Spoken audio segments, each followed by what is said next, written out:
Prešov musí mať nejaký taký esprit, pretože všetci to hovoria. Mne na Prešove vyhovuje to, že je to malé mesto, kde vlastne každý každého pozná, ale zároveň to nie je také malé mesto, že by sa tu nič nedialo, že by tu nič nebolo.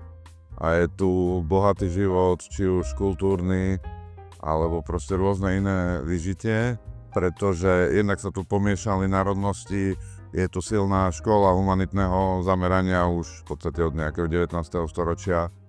Aj univerzita, ktorá vychováva učiteľov, sú tu dve divadlá, čiže stade je veľmi veľa literátov, výtvarníkov, proste architektov, ľudí z rôznych oblastí a hudba je práve tá viditeľná oblasť, ktorú veľa ľudí vníma a tým, že napríklad niektoré kapely alebo interpreti sa v nejaký čas dostali do popredia, tak tým pádom to môžeme potvrdiť, že naozaj Prešov je tým hudobným mestom, ale nemyslím si, že je to len o hudbe, je to naozaj o rôznych druhoch umenia a sú odtiaľ veľmi šikovní ľudia. To mapovanie hudby bola taká náhodná vec, lebo sa proste dali dokopy nejaké okolnosti, bol to naozaj zhluk okolností a chcel som robiť doktorát na škole, ktorý som neskôr spravil v podstate z inej témy a podobne. A písal som v novinách, čiže niektoré veci som zužitkoval na internete alebo aj priamo v novinách. A aj prišiel ten boom, prišla neviem, Superstar a tým, že som poznal tých interpretov a vtedy to ľudia tak žrali doslova, tak všetci to čítali. Ale ono nebol prvý plán, že ja to teda idem úplne zmapovať. Ale čo bol ešte dôležitý dôvod, tak ja som mnohých tých ľudí poznal, lebo my keď sme vyrastali, tak sme sa pohybovali v tom prostredí tých rockových líg a podobných koncertov a neviem čo, Radia Flash, to bol tu veľký fenomén a všetci sme to mali radi a proste sme žili aj nie tou hudbou ako tým, že tá hudba patrila k nášmu životu. A to už som bol na výške, som bol prvák a Rolo Kiška, môj spolužiak, povedal, že denník Korzo, dnes už neexistuje, ale Korzár je akoby jeho nástupca.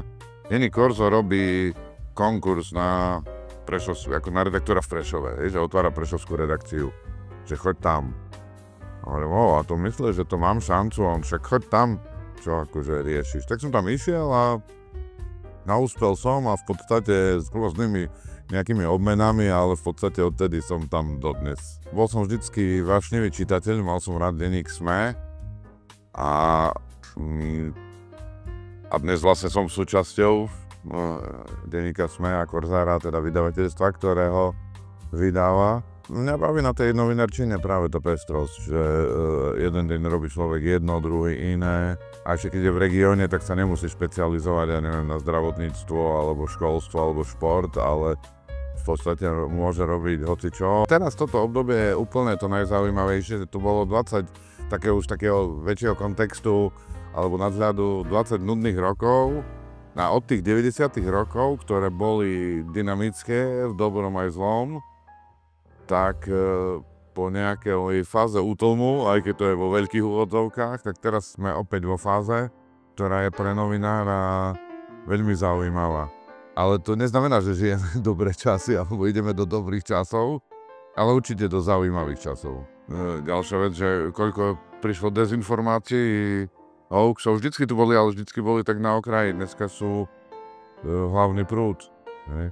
Akože fakt, že nám budeme riešiť napríklad, že Zem je plochá alebo nie je plochá, že toto je téma dnešných čias, tak toto je trošku taký regres tejto spoločnosti.